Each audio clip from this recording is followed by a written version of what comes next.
الله من الشيطان الرجيم بسم الله الرحمن الرحيم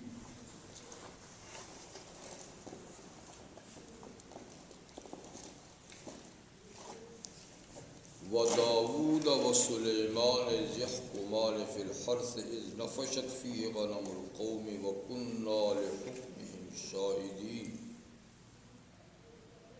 ففهمناها سليمان وَكُلًّا آتَيْنَا حُكْمًا وَعِلْمًا وَسَخَّرْنَا مَعَ دَاوُودَ الْجِبَالَ يُسَبِّحْنَ وَالطَّيْرَ وَكُنَّا فَاعِلِينَ وَعَلَّمْنَاهُ صَنْعَةَ لَبُوسٍ لَكُمْ لِتُحْصِنَكُم مِّن بَأْسِكُمْ فَهَلْ أَنتُمْ شَاكِرُونَ وَلِسُلَيْمَانَ الرِّيحَ عَاصِفَةً تَجْرِي بِأَمْرِهِ إِلَى الْأَرْضِ الَّتِي بَارَكْنَا فِيهَا وَكُنَّا بِكُلِّ شَيْءٍ عَالِمِينَ وَمِنَ الشَّيَاطِينِ مَن يَغُوصُونَ لَهُ وَيَعْمَلُونَ عَمَلًا دُونَ ذَلِكَ وَكُنَّا لَهُمْ حَافِظِينَ وَأَيُّوبَ إِذْ نَادَى رَبَّهُ أَنِّي مَسَّنِيَ الضُّرُّ وَأَنْتَ أَرْحَمُ الرَّاحِمِينَ فاستجبنا له فكشفنا ما به من ضر وآتيناه أهله ومثلهم معهم رحمة من عندنا وذكرى للعابدين وإسماعيل وإدريس وذا الكفل كل من الصابرين وأدخلناهم في رحمتنا إنهم من الصالحين وظنون إذ ذهب مغاضبا فظن أن لن نقدر عليه فنادى في الظلمات أن لا إله إلا أنت سبحانك إني كنت من الظالمين فاستجبنا له ونجيناه من الغم وكذلك ننجي المؤمنين صدق الله العظيم.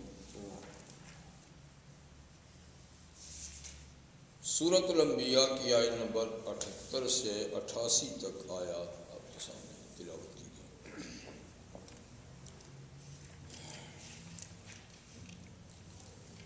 انبیاء کرام کے سلسلہ بیان میں موسیٰ اور ہارون علیہ السلام، پھر ابراہیم علیہ السلام اور لوط علیہ السلام، نوح علیہ السلام کا ذکر ہوا. اب اسی سلسلے میں حضرت داؤد اور سلیمان علیہ السلام کا تذکرہ ہو رہا ہے کہ ہم نے داؤد اور سلیمان علیہ السلام جو ہیں ان کا تذکرہ کیجیے کہ جب یہ دونوں باپ بیٹا ایک کھیت کے مقدمے میں فیصلہ کر رہے تھے، جب کہ اس کھیت میں رات کے وقت کسی قوم کی بکریاں آ پڑی تھیں اور ان بکریوں نے راتوں رات اس کھیت کو برباد کر دیا. وَكُنَّا لِحُكْمِهِمْ شَاهِدِينَ اور ہم ان کے فیصلے پہ حاضر تھے، یعنی ہماری موجودگی میں ہمارے سامنے فیصلہ کر رہے تھے. یہ دونوں باپ بیٹا جو دونوں اللہ کے پیغمبر ہیں اور دونوں یکے بعد دیگر حاکم وقت بھی تھے. تو فیصلہ حضرت داؤد علیہ السلام نے کر لیا کہ ان کے حاکم وقت تو وہی تھے. سلیمان السلام تو ان کے بیٹے تھے اور ابھی 9 عمر تھے، یعنی کل کوئی 9 سال ان کی عمر یا 11 سال ان کی عمر تھی، بہت 9 عمر تھے. لیکن وہ باپ کی مجلس عدالت میں اکثر ہوتے تھے اور وہ ان کو بٹھاتے بھی تھے، اس لیے کہ بڑے ہی ذہین اور بڑے ہی فہیم بیٹے تھے. یعنی ان کے 18 بیٹے اور بھی تھے، لیکن جو قابلیت سلیمان علیہ السلام میں تھی وہ اوروں میں نہیں تھی. تو عدالت میں یہ بھی موجود تھے. جب فیصلہ ہوا تو انہوں نے ان کو اللہ فرماتے ہیں ہم نے ایک بات سجھا دی، سمجھا دی سلیمان علیہ السلام کو، تو انہوں نے اپنے والد گرامی کے فیصلے پر ایک بات ان سے کہی کہ اگر آپ ایسا فیصلہ کر لیں تو زیادہ مناسب ہے، یعنی فیصلہ تو آپ کا شریعت کے مطابق ہے، کیونکہ اللہ کا نبی شریعت کے خلاف فیصلہ کر نہیں سکتا، فیصلہ تو شریعت کے مطابق ہے، لیکن اس میں دونوں فریقوں کا جو نفع ہے وہ اس طرح ہے کہ اگر آپ یوں فیصلہ کر لیں تو دونوں کا فائدہ ہوگا، یعنی ان کا فیصلہ بھی ٹھیک تھا کہ کھیت کا اتنا نقصان ہوا تھا جتنی مالیت کی بکریاں تھیں، کہا چونکہ اتنا نقصان ہوا ہے لہٰذا اس کے بدلے میں یہ بکریاں کھیت والوں کو دے دو، بات تو انصاف کی تھی، لیکن انہوں نے کہا کہ نہیں، اگر اس طرح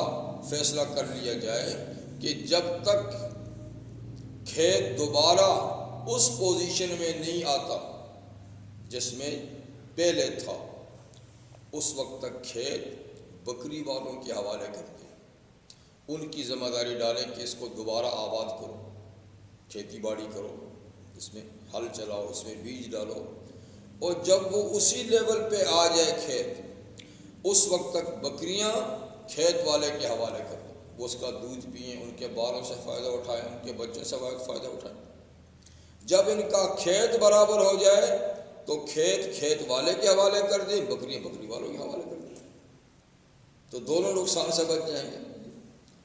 تو اس وقت یعنی سراسر نقصان ہوگا بکری والوں کا، تو یہ بات، تو باپ نے جب یہ بڑا اچھا عقل مندی کا فیصلہ دیکھا تو اپنا فیصلہ انہوں نے چینج کر دیا، یہ ان کی شریعت میں جائز بھی ہوگا فیصلہ بدلنا، اور دنیا میں عدالتی قوانین بھی ایسے ہیں کہ عدالتیں ایک دوسرے کے جج ایک دوسرے کے فیصلوں کو رد کرتے ہیں، اس نئی بات نہیں، ہمارے یہاں بھی اوپر کی عدالت نیچے کی عدالت کے فیصلے کو رد کر دیتی ہے، اب اور دوسری عدالت میں اپیل کا حق ہوتا ہے، وہ جب اپیل کیا جاتی ہے تو بسا ہوگا دوسرا جج پہلے فیصلے، تو یہ رد و بدل ہوتا رہتا ہے۔ تو بہرحال اللہ تعالیٰ فرماتے ہیں کہ ہم نے چھوٹی عمر میں حضرت سلیمان علیہ السلام کو اتنا فہم اور سمجھ عطا فرمائی کہ انہوں نے ایک بڑا اچھا فیصلہ دیا جو والد نے اس کو قبول کر لیا۔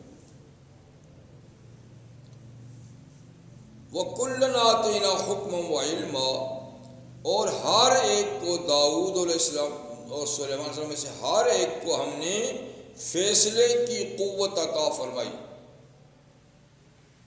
ہر ایک بہترین فیصلہ کرتے تھے، اور علم بھی عطا فرمایا نبوت کا۔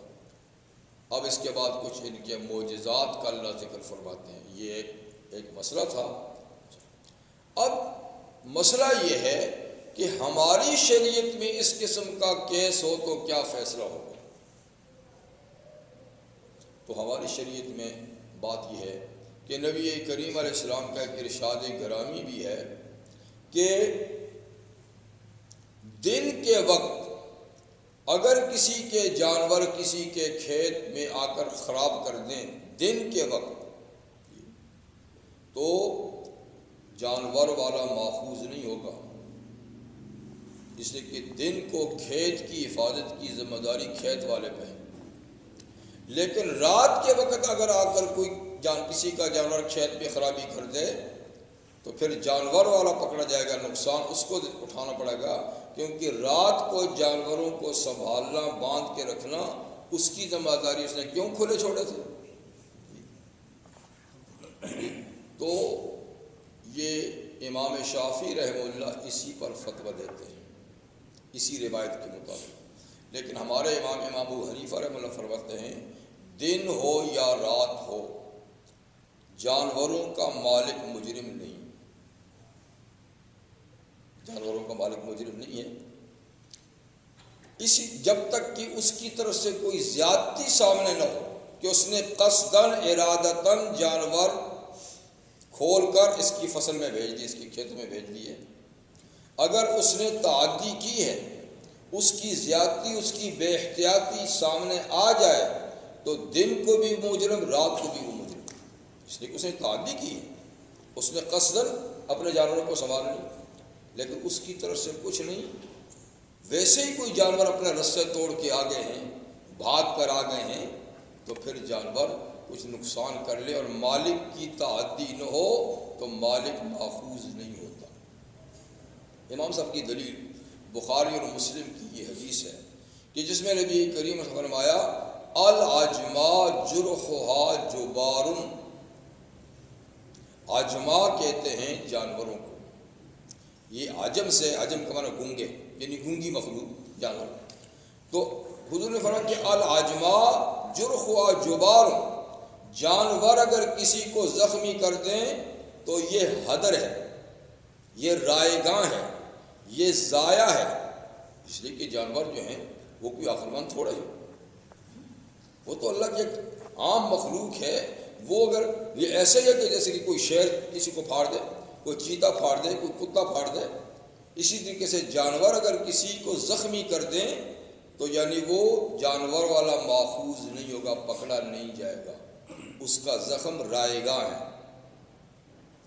اور دوسری بات فرمائی کہ والبیرو جبار، اگر کسی نے کنواں کھودا ہے اور کوئی اس میں گر کے مر جاتا ہے یا زخمی ہو جاتا ہے تو یہ بھی رائگاں ہے، ٹھیک ہے، بشرطے کہ اس نے ایسی جگہ میں کنواں نہیں کھودا جو عام لوگوں کی گزرگاہ ہے، رستے سے ہٹ کے کھودا ہے تو ٹھیک ہے، اس میں اس کا کیا قصور ہے، آنے والے کا قصور ہے۔ اور والمادن جبار، فرمایا کہ کان، یعنی لوہے کی کان، کوئلے کی کان، اگر کان کے اندر کوئی مزدور کھدائی کے درمیان مر جائے تو یہ اس کا خون بھی رائے گا، اس لیے کہ مالک اس میں کیا ہے، بھائی اس نے مزدور رکھا تھا آپ یہ کام کریں، اگر قدرتی طور پہ اگر اوپر سے کوئی کان گر گئی ہے، کوئی پتھر گر گیا ہے تو اس کا اس میں کیا قصور ہے، جی یہ تک قدرتی معاملہ ہو گیا۔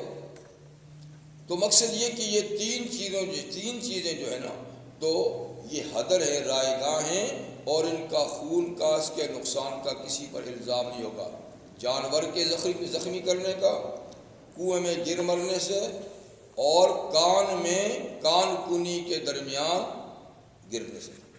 ہاں اگر کوئی حکومت یا کوئی فیکٹری کا کوئی کارخانہ مفاد عامہ کے تحت اس قسم کا قانون بنا لے اور اس قسم کے مرنے والے کے پسماندگان کو کوئی معاوضہ دے تو ایک اچھی بات ہے، لیکن شرعی قانون میں ان پہ کوئی الزام نہیں آتا۔ تو مطلب ہے کہ جب تک جانور کا مالک اس کی زیادتی ثابت نہ ہو جائے، بے احتیاطی ثابت نہ ہو جائے تو مال کا مالک ماخوذ نہیں۔ تو یہ تو بہرحال مسئلہ ہوا۔ اب اللہ تعالیٰ ان انبیاء کرام دونوں باپ بیٹوں کی ایک بات فرماتے ہیں، ان کو جو اللہ تعالیٰ نے معجزات دیے تھے، وَسَخَّرْنَا مَعَ دَاوُودَ الْجِبَالَ يُسَبِّحْنَ وَالطَّيْرَ، اور ہم نے مسخر کر دیا داؤد علیہ السلام کے ساتھ پہاڑوں کو کہ جب وہ خوش الحانی کے ساتھ، خوبصورت آواز کے ساتھ اللہ کی کتاب زبور کی تلاوت کرتے تو آپ کے ساتھ پہاڑ بھی تلاوت کرتے تھے، والطیر، اور پرندے بھی اور پہاڑ بھی ان کے ساتھ، پوری جیسے کہ کائنات بول رہی ہے، درخت بھی پڑھ رہے ہیں، جی پرندے بھی پڑھ رہے ہیں، پہاڑ بھی پڑھ رہے ہیں، اور یہ زبان حال سے نہیں، زبان حال سے تو اب بھی پڑھ رہے ہیں لیکن ہمیں ان کا پڑھنا نہیں معلوم ہو رہا، اب بھی ساری دنیا، ساری جہاں تسبیح پڑھتی ہے، ساری کائنات تسبیح پڑھتی ہے، لیکن ہم ان کی آواز بھی نہیں سنتے، نہ سمجھتے ہیں۔ یہ معجزہ تھا زبان قال سے، جیسے ہماری زبان سے آواز نکلتی ہے، الفاظ نکلتے ہیں، تو باقاعدہ پہاڑوں سے اور پرندوں سے باقاعدہ تسبیح کی آواز آتی تھی جس کو لوگ سنتے تھے، ٹھیک ہے نا، اسی تو معجزہ ہے۔ اور اللہ فرماتے ہیں تمہیں تعجب کیوں ہو، یہ ان کا کمال نہیں تھا، وَكُنَّا فَاعِلِينَ، اور ہم ایسا کرنے والے تھے، ہم نے پہاڑوں اور پرندوں کو ان کے ساتھ تسبیح میں مشغول کیا ہوا تھا۔ تو اللہ کی قدرت سے تو کوئی بھی بعید نہیں ہے، وہ جس چیز کو چاہیں بلوائیں، جس کی چاہے آواز سنوائیں جی. تو جب اللہ قادر مطلق ہیں تو پھر اس میں کوئی تعجب کی بات نہیں. بعض لوگ خواہ ایسی آیات کی ہیر پھیر کرتے ہیں، وہ جی یہ تو نہیں ہو سکتا، پھر اس کا یہ مطلب ہے. کیوں نہیں ہو سکتا؟ جب تم اللہ کو قادر مانتے ہو اور اللہ کہتے کہ کننا فاعلین، ہم کرنے والے ہیں، تو پھر ادھر ادھر کی باتیں کرنے کی کیا ضرورت ہے؟ تو خیر یہ ان کا معجزہ تھا. ایک تو خود اللہ نے ان کو زبان ہی، لہجائی، گلائی معجزانہ طور پہ ایسا کیا تھا کہ ان جیسی آواز سریلی ہے ہی نہیں جی. اور دوسرا پھر ان کے ساتھ یہ ساری چیزیں. نبی کریم علیہ السلام کے صحابہ میں ابو موسیٰ اشعری رضی اللہ عنہ ایک خوش آواز صحابی تھے. ایک دن رات کو تہجد کی نماز مسجد میں پڑھ رہے تھے، کسی کونے میں کھڑے اور اپنی وہ سر والی آواز میں قرآن پڑھ رہے تھے. حضور یوں گھومتے گھومتے گئے تو بڑا لطف آیا. آپ پیچھے کھڑے ہو کے دیر تک اس کی تلاوت سنتے رہے. اور جب انہوں نے سلام پھیرا تو آپ نے فرمایا کہ حضور نے فرمایا کہ لقد اوتیت مزمارا من مزامیر داؤد. ابو موسیٰ، اللہ نے تجھے تو داؤد علیہ السلام جیسا گلا عطا فرمایا ہے. ماشاء اللہ، کیسے آپ پڑھتے ہو؟ نے کہا حضور یہ تو نارملی طور پہ پڑھتا تھا، مجھے پتہ ہے کہ ہوتا کہ آپ سن کر خوش ہو رہے ہیں تو میں اور سنوار کے پڑھتا. تمہارا خوش الخوانی کے ساتھ قرآن مجید کا پڑھنا یہ مطلوب ہے، بشرطے کہ گانے کی آواز نہ ہو، گانے کے انداز پہ نہ ہو.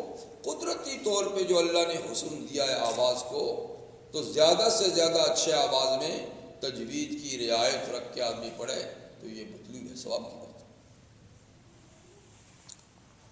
ایک بات تو یہ ایک معجزہ ہے کہ ان کی تلاوت کے ساتھ پہاڑ اور پرندے بھی تسبیح خواں تھے.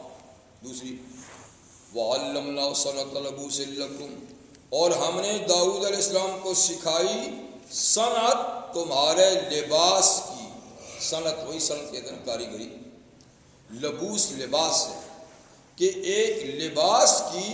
اور یہ لباس سے مراد یہ کپڑے نہیں جو نارملی ہم پہنتے ہیں، جنگی لباس، یعنی وہ لباس جو دوران جنگ دشمن کی تلوار سے بچنے کے لیے پہنا کرتے تھے. تو وہ لوہے کی کڑیوں کا بنا ہوا ایک کوٹ ہوتا تھا، کیونکہ اس وقت تو یعنی تلواروں سے، نیزوں سے لڑائی ہوتی تھی نا، تاکہ تلوار اوپر لگے تو کہ وہ اوپر سے نکل جائے کاٹو. تو اس کو زرہ کہتے ہیں. تو زرہ سازی کی صنعت اللہ نے حضرت داؤد علیہ السلام کو کہ ہم نے سکھائی.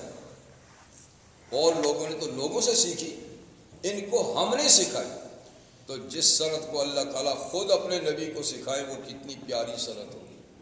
تو ایسی شاندار زرہ بناتے تھے کم وقت میں. اور کم وقت میں اس لیے کہ اللہ تعالیٰ نے دوسری چیز بطور معجزہ ان کو یہ دی تھی کہ وَأَلَنَّا لَهُ الْحَدِيدَ، ہم نے لوہا ان کے ہاتھ میں نرم کر دیا تھا. اور تو لوہے کو بھٹی میں گرم کر کر کے مار کے اس کی تاریں بناتے، پھر تاریں کاٹ کے پھر کڑیاں بناتے، تو کتنا لمبا وقت. اور ان کے لیے تو وہ موم تھا ربڑ کی طرح، لوہے کو پکڑتے کھینچتے ربڑ کی طرح کھینچتا، تو لمحوں میں اس کی تاریں بنا دیتے ہیں کھینچ کے. اور پھر اس کی کٹائی، اس کی گولائی اللہ نے سکھائی تھی. ایسی شاندار اس کی کڑیاں بناتے اور جوڑتے کہ بازار میں اس قسم کا اس کی زرع ملتی نہیں تھی، بڑی قیمت سے بکتی تھی. لِتُحْصِنَكُم مِّن بَأْسِكُم، تاکہ تمہیں بچائے ان کی ان کا یہ لباس تمہاری جنگوں میں. جنگ میں پہنے تو وہ کوٹ یعنی تمہیں دشمن کی وار سے بچائے. فَهَلْ أَنْتُمْ شَاكِرُونَ، تو کیا تم ان نعمتوں پر شکر گزار ہو؟ ان نعمتوں کی شکر کرو گے، یعنی کرنی چاہیے. وَلِسُلَيْمَانَ الرِّيحَ، اور سلیمان علیہ السلام کے لیے ہوا کو مسخر کیا. ہوا ان کی تو حکومت ہی بے مثال تھی، اللہ نے ہر چیز ان کے تابع فرما کر دی تھی. تو ہوا بھی ان کے تابع فرما تھی. یعنی جس قسم کی ہوا کا حکم ہے ایسی چلتی تھی، نرم چل، تیز چل، سخت چل۔ تو عاصفاً تیز چلنے والی ہوا ان کے تابع فرما تھی، تجریب امری وہ باقاعدہ ان کے حکم سے چلتی تھی۔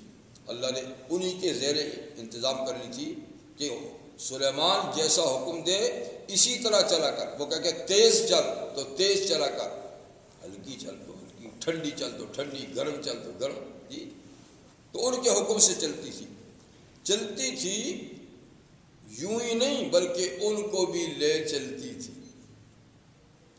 اِلَى الْأَرْضِ الَّتِي بَارَكْنَا فِيهَا، اس ملک تک لے چلتی تھی جس میں ہم نے برکت ڈالی ہے، ملک شام۔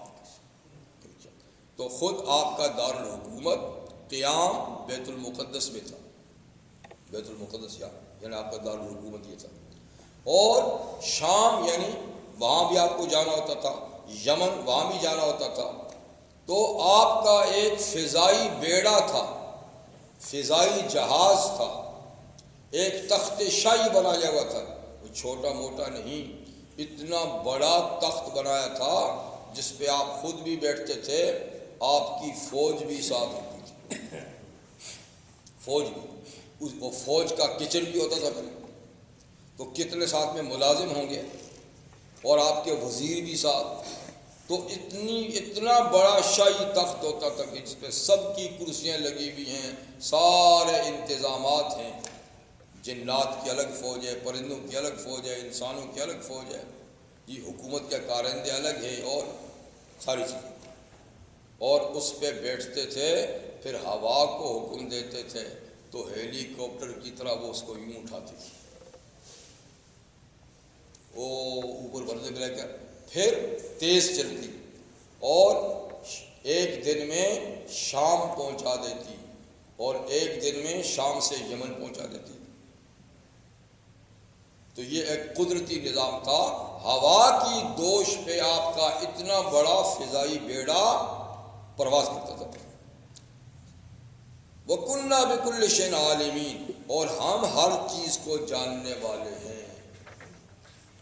ہوا کی تسخیر کے علاوہ وَمِنَ الشَّيَاطِينِ، اور شیطان بھی ان کے زیر فرمان کر دیے تھے۔ شیاطین، شیطان کی شیطان اصل میں جو سرکش جن ہیں نا ان کو کہا جاتا ہے، یہ کوئی الگ مخلوق نہیں، جنات ہیں۔ تو عام جنات کو تو جن کہتے ہیں، اور جو ان میں باغی اور سرکش ہیں ان کو شیطان کہتے ہیں۔ تو شیطان کوئی الگ مخلوق نہیں ہے۔ تو اللہ فرماتے ہیں کہ سرکش جو جنات ہیں ان کو بھی ہم نے ان کے تابع فرما کر دیا تھا۔ صحیح جن تو تھے ہی، تو صرف انسانوں پر حکمرانی نہیں تھی بلکہ تمام قسم کے جنات پر بھی ان کی حکومت تھی۔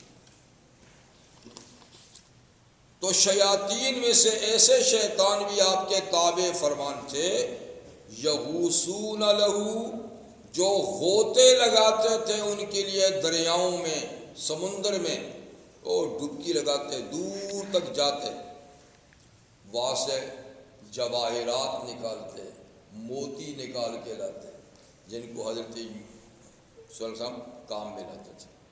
تو یعنی سمندروں سے، دریاؤں سے موتی نکالنے کا کام کس سے لیتے تھے؟ شیاطین سے، سرکش شیطانوں سے۔ اور سورہ سبا میں ہے کہ ان سے بڑے بڑے محل بھی تعمیر کراتے تھے، بڑے بڑے پتھر، جی ان کو تراشنا، ان کو اٹھا اٹھا کے لانا، یہ جنات کا کام تھا، بڑی بڑی عمارتیں بنانا، اور بڑے بڑے پتھروں کو اندر سے کھود کے اس سے برتن، ٹب بنانے، یہ کام ان سے لیتے تھے۔ بہت بڑی بڑی چٹانوں کو لا کر اندر سے ان کی صفائی کھدائی کر کے ٹب پانی کے، اور بڑے بڑے دیگ یہ سب بنواتے تھے۔ وَيَعْمَلُونَ عَمَلًا دُونَ ذَلِكَ، اور غوطہ خوری اور جواہرات کو نکالنے کے علاوہ یہ جنات ان کے لیے کام کرتے تھے، اس کے علاوہ اور بھی کئی قسم کے کام، کوئی نہ عمارت سازی ہوگی، برتن سازی ہوگی وغیرہ۔ وَكُنَّا لَهُمْ حَافِظِينَ، اور چونکہ یہ شیطان سرکش تھے، باغی تھے، ظاہر بات ہے کہ یہ کام چور بھی تھے، کام میں گڑبڑ بھی کرتے تھے تو اللہ فرماتے ہیں ہم ہی ان کی حفاظت بھی کرتے تھے ان سے۔ تو سورہ سبا میں ہے کہ جو اس قسم کی شرارت کرتے، حکم نہ مانتے تو ہم ان کو سزا بھی دیتے تھے، ان شیاطین کو سزا بھی دیتے تھے، اور ہم ہی ان کی نگرانی کرتے تھے کون کام کرتا ہے کون نہیں کرتا، لیکن بہرحال وہ حضرت ابراہیم حضرت یوسف کے زیر فرمان تھے۔ یہ بات تو حضرت سلیمان اور داؤد علیہ السلام کے معجزات کی ہوئی، لیکن اس کے ساتھ ساتھ سورہ سواد میں آئے گا کہ اتنی بڑی سلطنت اور حکومت دینے کے ساتھ ساتھ، اتنی راحت اور آرام کے اسباب دینے کے ساتھ ساتھ، ہم نے ان انبیاء کرام کو کبھی کبھی ابتلا اور آزمائش میں بھی ڈالا، امتحان میں بھی ڈالا، اور انہوں نے بڑے صبر و تحمل کا مظاہرہ کیا۔ اسی سلسلے میں وہ ایوبا اور حضرت ایوب علیہ السلام، حضرت ایوب علیہ السلام یہ بھی سلسلہ انبیاء کرام میں سے ایک بڑے جلیل القدر پیغمبر ہیں، اور سینکڑوں سال حضرت عیسیٰ علیہ السلام سے پہلے ہو گزرے۔ اللہ تعالیٰ نے ان کو جمال اور کمال اور مال ہر چیز سے نوازا تھا، شکل و صورت میں بھی بڑے حسین جمیل۔ کمال یہ کہ اللہ تعالیٰ نے نبوت عطا فرمائی، کتنا بڑا کمال ہے، اور مال یہ کہ اپنے ایریے کے سب سے بڑے دولت مند تھے، امیر کبیر آدمی۔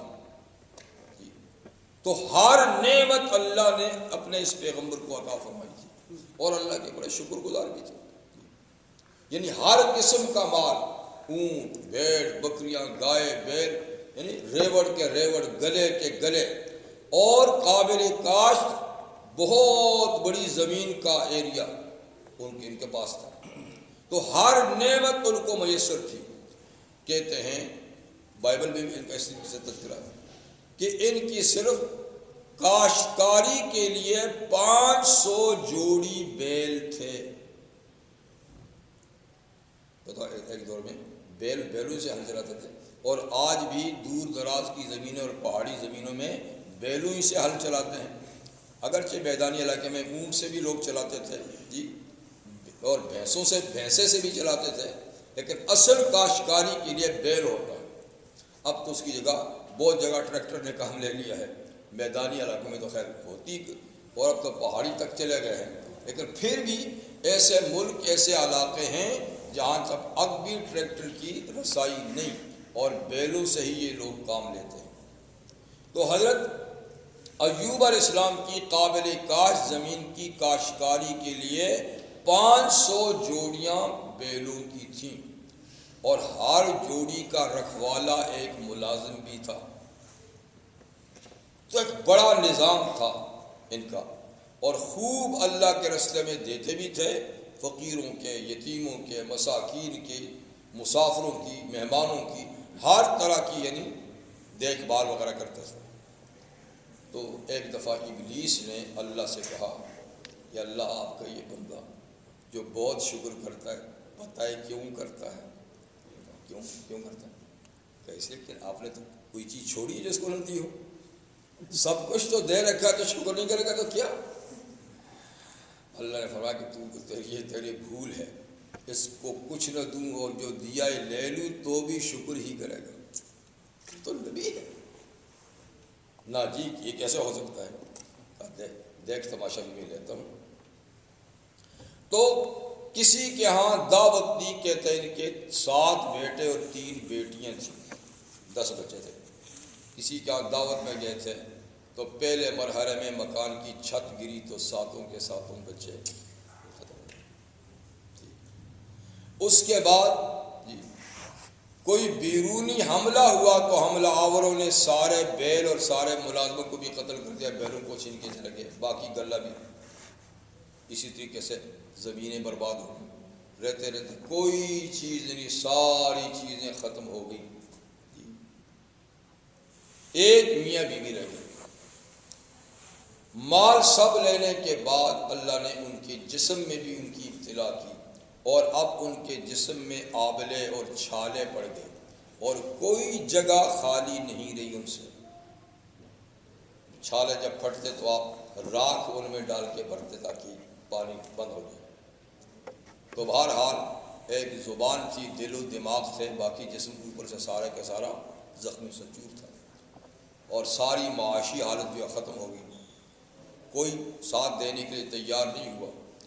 تو بیوی غم گسار تھی، اب وہ محنت مزدوری کرتی اور جو کچھ ملتا تو اپنے لیے بھی اور اپنے میاں کے لیے بھی کچھ کھانا بنا لیتی تھی، باقی کچھ بھی نہیں، نہ مکان ہے نہ زمینیں ہیں نہ کچھ۔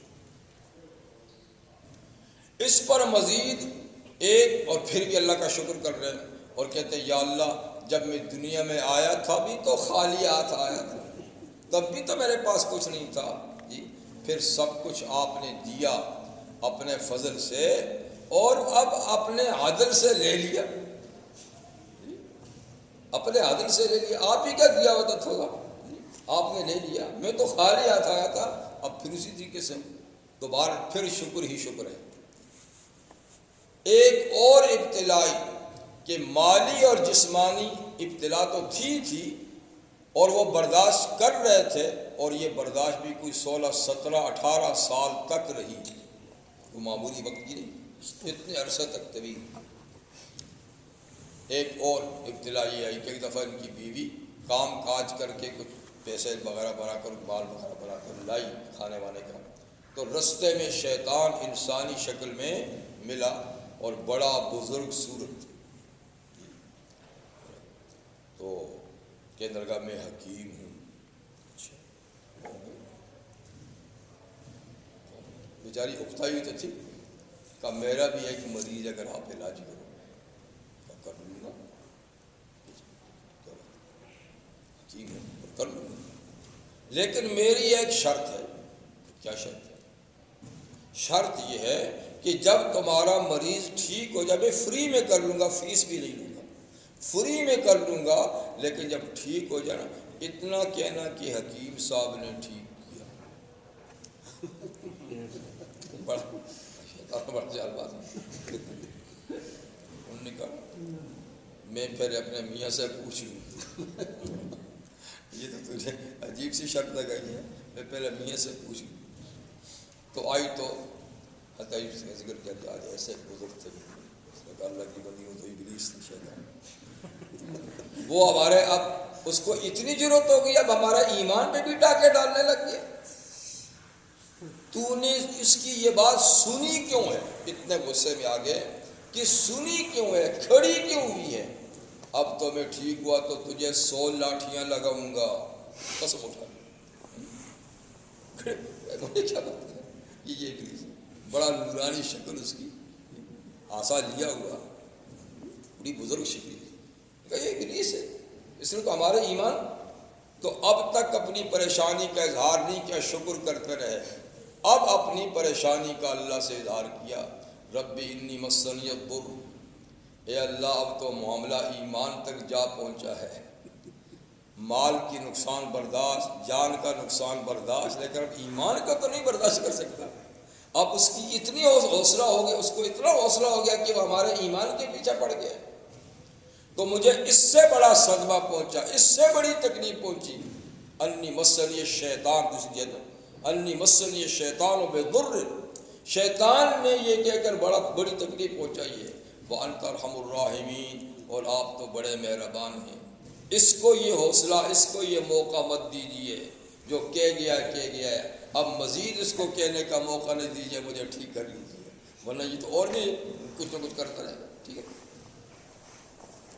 تو بہرحال وہ ایوب اذ نادى ربہ، اور یاد کرو ایوب علیہ السلام کو جب انہوں نے اپنے رب کو پکارا، کب پکارا؟ وہی جب شیطان نے شرک والی بات کی کہ انی مسنی الضر، اے اللہ مجھے تکلیف پہنچی، اور سورہ سعد میں ہے کہ شیطان نے یہ تکلیف پہنچائی، یہ بات ہے، اور آپ تو سب مہربانوں میں بڑے مہربان ہیں جی، تو آپ اس کا کچھ ازالہ کر دیجئے۔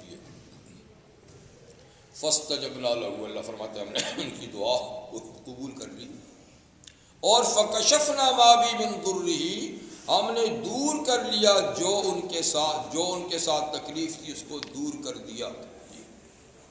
دور کرنے کا طریقہ کیا ہوا اس کی تفصیل بھی سورہ صاد میں ہے کہ ہم نے کہا کہ ارکض برجلک، اپنے پاؤں کی ایڑی ذرا زمین پہ ماریے. جب زمین پہ تھوڑی سی ایڑی لگائی ایک دم پانی کا چشمہ اول پڑا. فرمایا ھذا مختصر بارد و شراب، جی یہ نہانے کا اور پینے کا ٹھنڈا پانی ہے. ٹھنڈا پانی ہے، اس سے غسل بھی کریں، اس کو پئیں بھی. پئیں تو اندر کا روگ نکل جائے گا، نہائیں تو اوپر کا روگ ختم ہو جائے گا. چنانچہ اس پانی کو آپ نے پیا، اندرونی تکلیف چلی گئی، اور جب نہائے تو سارے آبلے، سارے زخم مندمل ہو کر وہی حسن و جمال، وہی جوانی جیسی تھی ایسی ہو گئے جیسے کہ کچھ ہوا ہی نہیں. یہ بھی ایک تاریخی روایت کہ خدا جانے سچی ہے یا نہیں، لیکن ایک تاریخی ہے کہ یہ اس وقت بیوی موجود نہیں تھی جب یہ حکم آیا. وہ وہی مزدوری کے لیے گئی ہوئی تھی باہر. تو جب واپس آئی تو وہ تو مریل پڑے ہوئے تھے اس وقت بستر میں. اب دیکھا تو حسن و جمال سے نوجوان بیٹھا ہوا ہے. تو ایک دم اچانک جو نظر پڑی تو ہکی بکی ہوگی، کیونکہ آخر نبی کی بیوی کسی کو نظر بھر کے تو نہیں دیکھ سکتی. اپنے میاں تو چارپائی پہ دراز تھے اور زخموں سے چور تھے، تو یہ تو کوئی، تو ذرا اچانک نظر پڑی تو نظر پھیر کے کہا یہاں میرا ایک مریض تھا، کوئی پتہ ہے؟ تو مسکرائے اور کہا وہ مریض میں ہوں، آ جا. اتنی ایک دم میں چینج ہوگی. یعنی میں جس حال میں چھوڑ کے گئی تھی ایک دم، یعنی بیماری کے جاتے بھی وقت لگتا ہے. یہ کیا بات ہے؟ یہ ایک دم، جب اللہ کرتا ہے تو ایک دم. بس غسل کے لیے پانی آیا، میں نے پیا اور میں نے جسم پہ ڈالا، ختم ہو گئی سب کچھ بیماری. تو یہ تو ہو گیا، جسمانی بیماری چلی گئی. وَآتَيْنَاهُ أَهْلَهُ وَمِثْلَهُم مَّعَهُمْ، اور ہم نے ان کو اس کے گھر کے لوگ بھی واپس دے دیے جو بچے مر گئے تھے. ایک روایت میں ہے کہ اللہ نے ان کو پھر دوبارہ زندہ کر دیا، کیونکہ وہ ابتلا کی موت تھی نا، آزمائش کی، ان کے ٹائم کی موت نہیں تھی. اس لیے امتحان تھا، امتحان گزرا تو وہی بچے زندہ ہو گئے. وَمِثْلَهُم مَّعَهُمْ، اور اتنے اور بھی دے دیے. پہلے 10 تھے اب 20. اور بعض کہتے ہیں کہ وہ تو واپس نہیں آئے، یہ 20 بچے جو ہوئے نا یہ بعد میں آپ کی بیویوں سے ہوئے پھر دوبارہ، یعنی اتنے بھی دے دیے جو پہلے تھے، اتنے اور بھی دے دیے. تو باہر پہلے بھی زندہ کر دیا، یعنی اسی طریقے سے جتنا مال کھو گیا تھا وہ سارا مال بھی واپس مل گیا، وہ ساری زمینیں بھی آباد ہوگی. وہی کر و فر جو پہلے تھا سارا اللہ تعالیٰ نے واپس ان کو دے دیا، کیونکہ یہ بیچ کا عرصہ صرف ابتلا اور آزمائش کا تھا. آزمائش گزری، ہر چیز واپس آ گئی. اور اللہ فرماتے کہ رحمت منا، یہ سب کچھ ہماری مہربانی تھی، ہم نے اپنی عنایت سے اسے کیا. اور وَذِكْرَى لِلْعَابِدِينَ، اور عبادت کرنے والوں کے لیے ان کا یہ واقعہ نصیحت سے بھرپور ہے.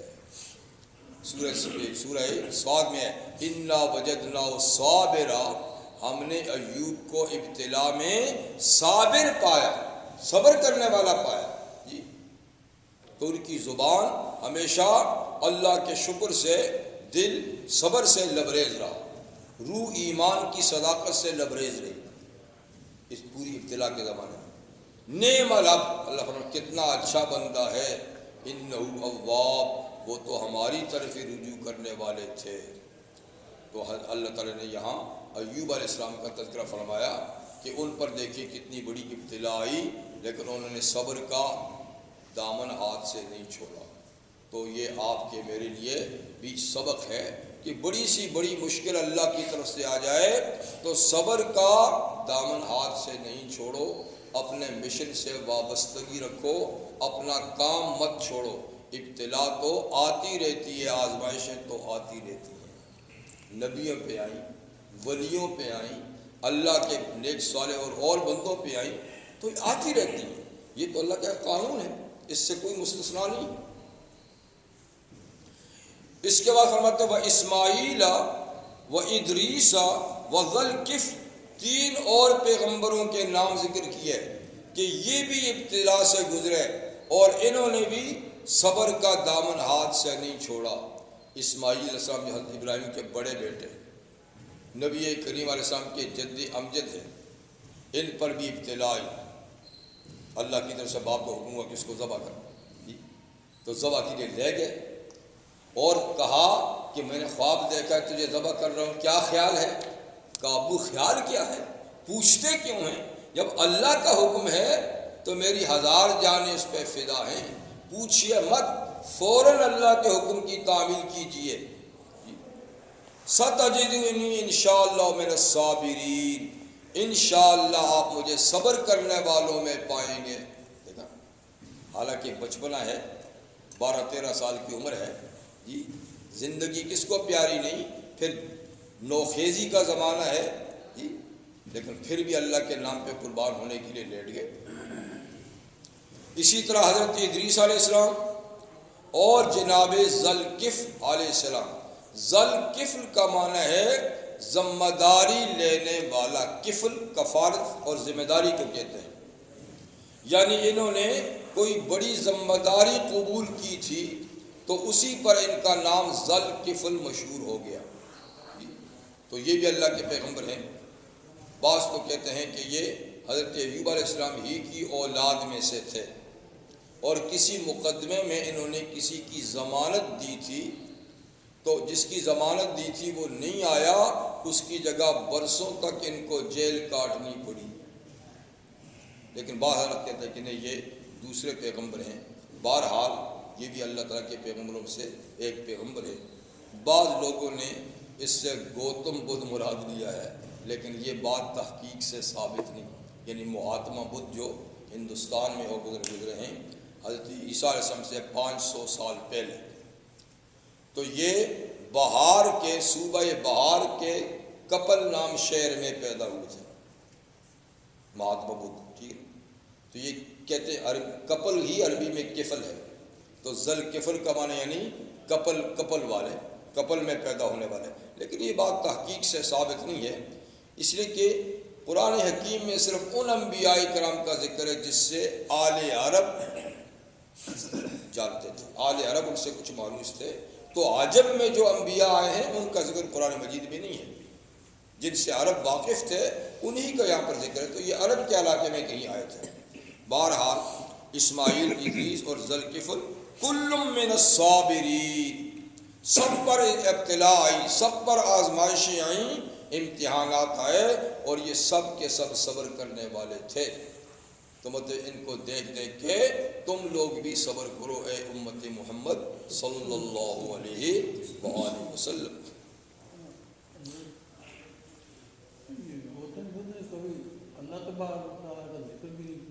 ہاں جی، ان کی تعلیمات کا ہمیں پتہ بھی نہیں، ان کی صحیح تعلیمات کا پتہ نہیں ہے کہ وہ اصل میں کیا تھا۔ ہو سکتا ہے اصل میں ٹھیک ہو اور بعد میں اس کو رد و بدل کر کے لوگوں نے کچھ بنا دیا ہو۔ بہر ان چیزوں میں ہمیں پڑھنے کی ضرورت نہیں ہے، کیونکہ حقائق سے باتیں بہت باہر ہیں، اور یہ بہت قدیم لوگ تھے۔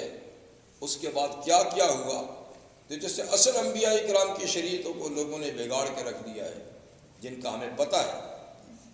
تو اگر یہ بھی اگر صحیح تھے، ان کی شریعتوں کو بگاڑ دیا ہو، شرک کر دیا ہو، تو کچھ نہیں کہہ سکتے، لیکن فی الحال جو صورت حال ہے تو میرا شرک ہی ہے، یعنی بت پرستی ہے نا، اب تو اس کی پوجا کرتے ہیں۔ اور وَأَدْخَلْنَاهُمْ فِي رَحْمَتِنَا، اور ہم نے ان حضرات انبیاء کرام کو اپنی رحمت میں داخل کیا، آزمایا بھی، امتحان بھی لیا، پھر اپنی رحمت میں داخل کیا۔ کیوں؟ اِنَّهُم مِّنَ الصَّالِحِينَ، کیونکہ یہ سب حضرات صالحین میں سے تھے، اللہ کے نیک بندوں میں سے تھے۔ وَظَنُّونَ، اور مچھلی والے پیغمبر کا بھی ذکر کیجئے۔ ان کو صاحب الحوت بھی کہتے ہیں، حوت بھی عربی میں مچھلی کو کہتے ہیں، نون بھی عربی میں مچھلی کو کہتے ہیں۔ تو یہاں نون ذنون کہا ہے اور سورہ القلم میں صاحب الحوت کہا ہے نبی کریم صلی اللہ علیہ وسلم کو کہ ولا تکن کا صاحب الحوت، اے نبی آپ وہ مچھلی والے پیغمبر کی طرح جلد بازی مت کیجیے۔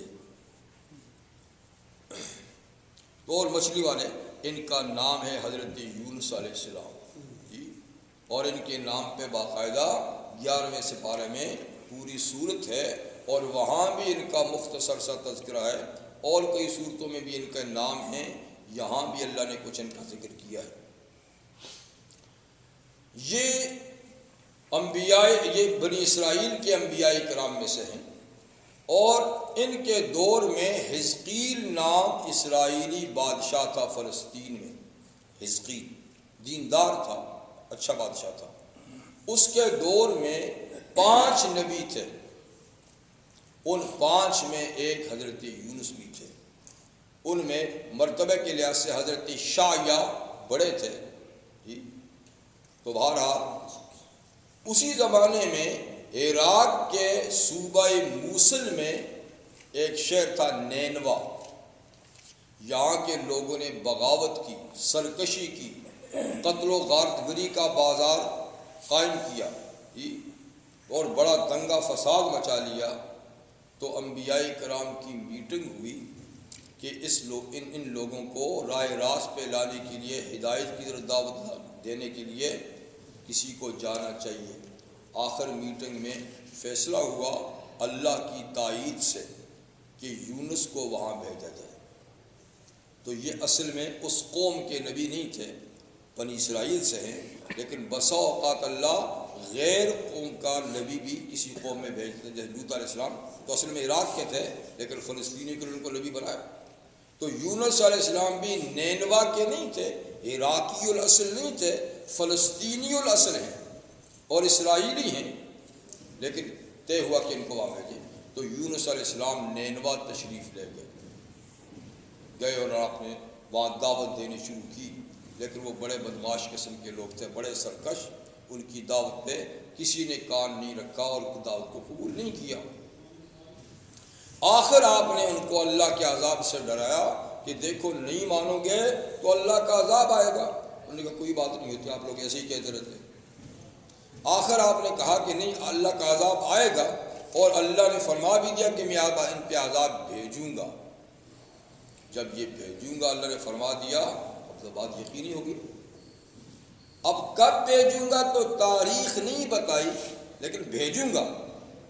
آپ نے فرمایا کہ اب اللہ کا عذاب آ رہا ہے اور دیکھو میں جا رہا ہوں۔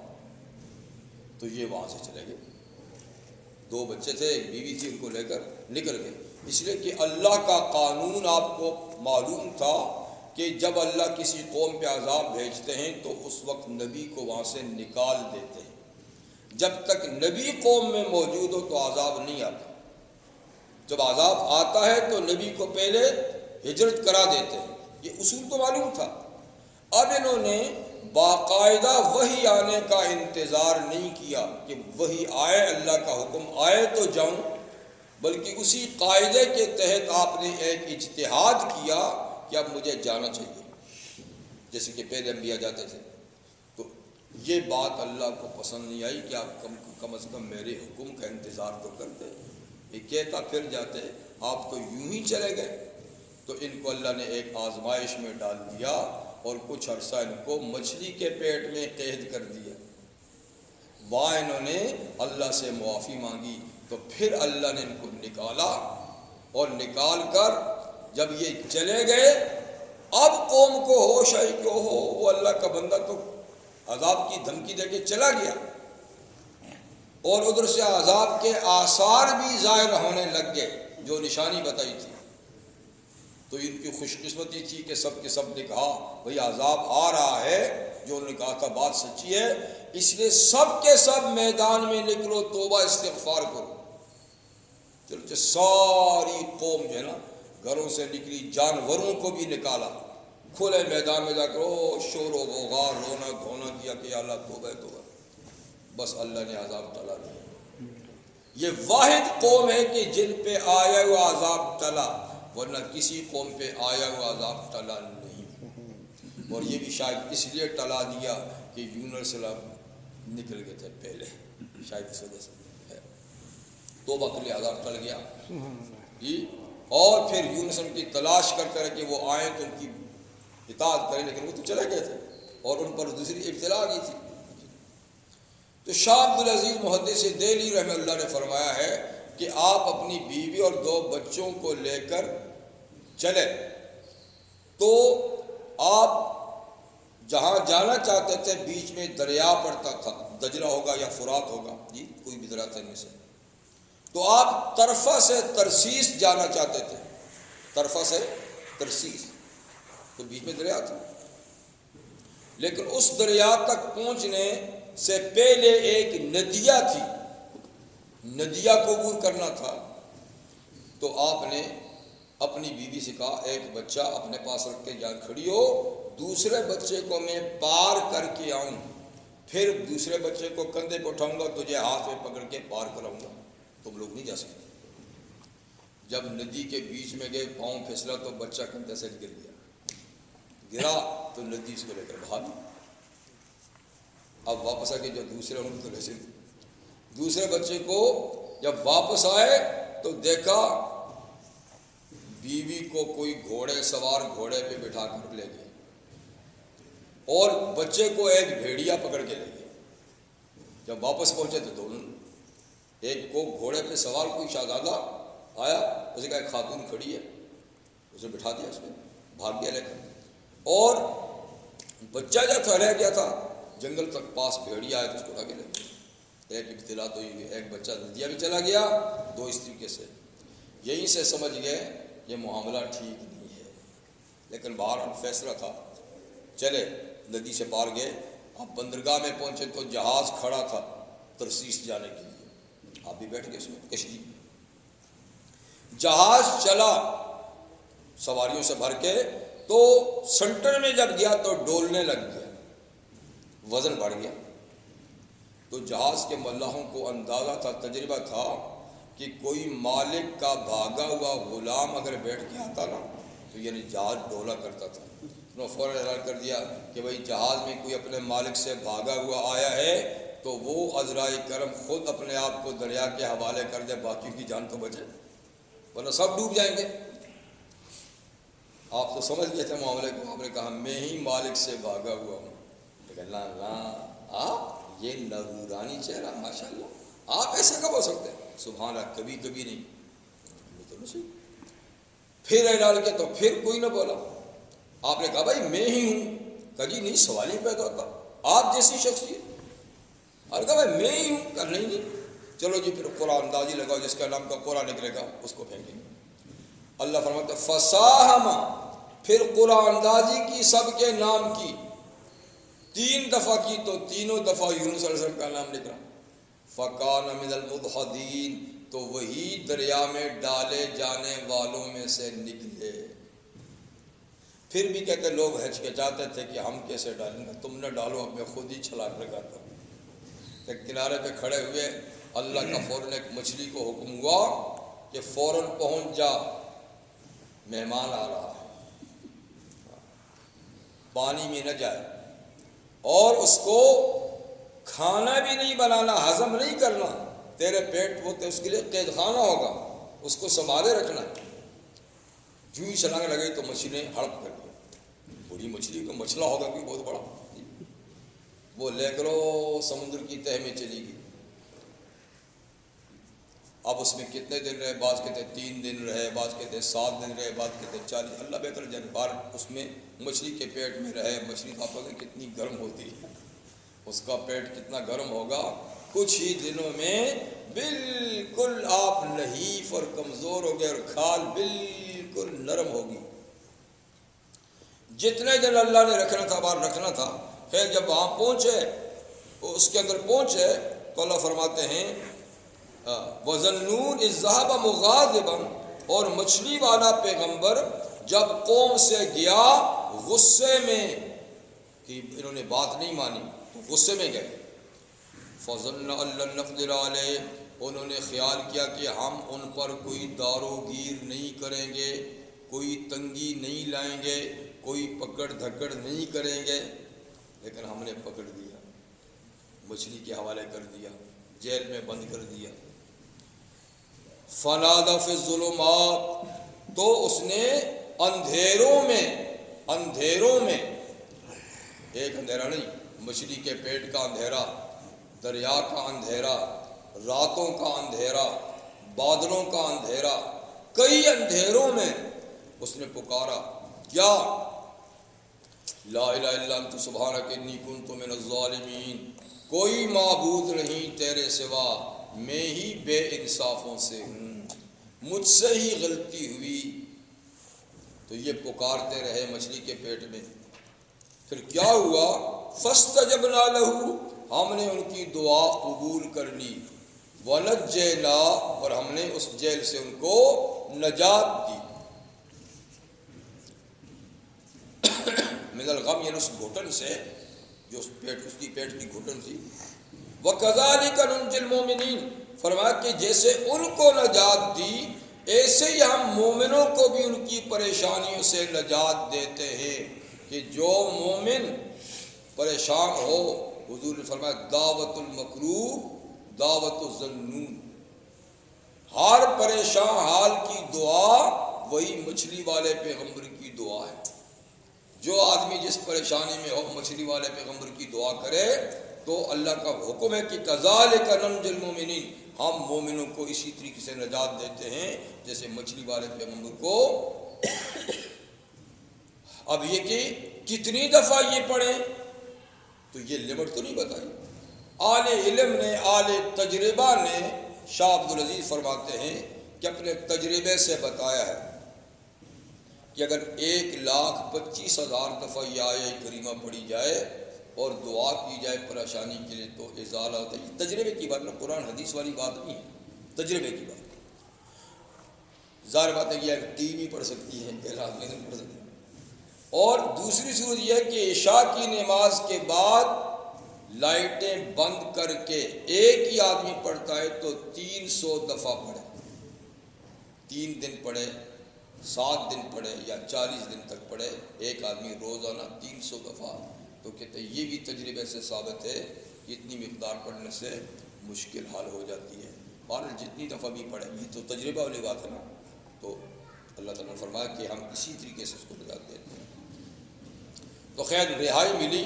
تو سورہ صافات میں ہے کہ فَنَبَذْنَاهُ، ہم نے پھر ان کو باہر مچھلی کے منہ سے اگلوایا، ساحل پہ، ریت پہ، تو بالکل بچے کی طرح ان کی کھال تھی، حرکت نہیں کر سکتے، کمزور تھے۔ تو اللہ فرماتا ہے پھر ہم نے ان کی حفاظت کے لیے انبتنا علیہم شجرۃ من یقطین، کدو کا درخت پیدا کیا، پاس ہی ایک دم، اس کی چھائیں جو ہے نا، سایہ ان کے اوپر پڑتا رہا۔ اور یہ کہ کدو کا پتہ جو بہت نرم ہوتا ہے، اس پہ مکھی بھی نہیں بیٹھتی، تاکہ ان کے جسم پہ مکھیاں نہ آئیں، تو کدو کی بیل۔ حضور کو کدو بہت مرغوب تھا اور فرمایا تھا یہ میرے بھائی یونس کا درخت ہے، میرے بھائی یونس کا درخت کدو۔ خیر بالا وہ پھر ان کا جسم مضبوط ہوا، ٹھیک ہوا، تو پھر اس کے بعد طاقت ہوئی، اور کھلانے کے لیے اللہ نے جنگل سے ایک ہرن کو مقرر کر دیا، وہ آ کر پاس کھڑی ہوتی تو اس کا دودھ پی لیتے تھے، وہ چلی جاتی، پھر ٹائم کی پابندی سے آتی۔ تو جب ٹھیک ٹھاک ہو گئے تو حکم ہوا کہ جاؤ، وارسلنا الی مئۃ الف یزیدون، پھر ہم نے ان کو نبی بنا کر بھیجا 1,00,000 سے زیادہ لوگوں کے پاس۔ نینوا کی آبادی 1,20,000 تھی، تو 1,00,000 سے زیادہ یعنی 1,20,000 لوگ جو تھے ان کے پاس دوبارہ بھیجا کہ جاؤ اب ٹھیک ہو چکے ہیں اور ان کے اندر جا کر کام کرو۔ اب جب واپس آئے تو رستے میں وہ جہاں سے گزرے تھے نا، اسی رستے سے واپس ہے نا، وہی جو ندیاں پار کی تو وہاں دھوبی تھے، دھوبیوں کے پاس دیکھا تو بچہ بیٹھا ہوا چھوٹا، کوئی کہا بھائی یہ بچہ کہاں سے؟ کہا جی ندیاں میں گرتا ہوا آ رہا تھا، آگے ہم کپڑے دھو رہے تھے، ہم نے پکڑ کے بٹھا دیا، ہمیں کیا پتا کس کا؟ کہا میرا بچہ، لے جاؤ، تیرا تو لے جاؤ، مل گیا۔ آگے چلے تو جنگل سے گزرے تو ایک چرواہا بکریاں چرا رہا تھا، دیکھا ایک بچہ اس کے پاس بیٹھا ہوا، کہا میاں یہ بچہ، کہا جی بھیڑیا نے منہ میں دبایا اور لایا تھا، میں نے مشکل سے چھڑایا، پتہ نہیں کہاں سے لایا، اب میرا ہے، کہا جی لے جاؤ۔ اب بیوی، تو بیوی کو شہزادہ لے گیا تھا بٹھا کر، اس کی نیت تو خراب تھی، لیکن جو ہی گھر پہنچا تو اللہ نے ایسی پیٹ کی بیماری میں مبتلا کیا کہ سب کچھ بھول گیا، ادھر ادھر سب حکیموں سے دوائیں لیتا ہے لیکن وہ بیماری جاتی نہیں، سخت پریشان۔ کسی نے کہا کہ بھائی تو نے کوئی غلطی کی ہوگی، کہا یہ غلطی ہے، کہا بس ٹھیک ہے، وہ کسی کی خاتون تھی، اس سے جہاں سے اٹھایا ہے وہیں پہنچا گیا تو ٹھیک ہوگا، یہ دواؤں والی بات نہیں ہے، کہا 100 دفعہ پہنچاتا ہوں بھائی۔ تو وہ اٹھا کر شہر میں لے آیا کہ بھائی جس کی خاتون ہے، تو بیوی بھی مل گئی، بچے بھی مل گئے، قوم نے بھی بڑا شاہی استقبال کیا، شکر ہے آپ آ گئے جی، ورنہ وہ تو مصیبت آ گئی تھی، خدا نے ٹلائی، اچھا آپ آئے ہیں، اب آپ بتائیے کیا کریں۔ تو بہرحال پھر آپ زندگی بھر ان میں رہے اور وہیں ان کی وفات ہوئی، اور وہیں نینوا میں آپ کی اب بھی قبر موجود ہے یونس علیہ السلام کی۔ کون سا بخار جی عراق میں، عراق کا جو صوبہ موصل ہے، موصل کا ایک شہر ہے نینوا میں، اب بھی آباد شہر ہے، بڑا شہر ہے۔ بس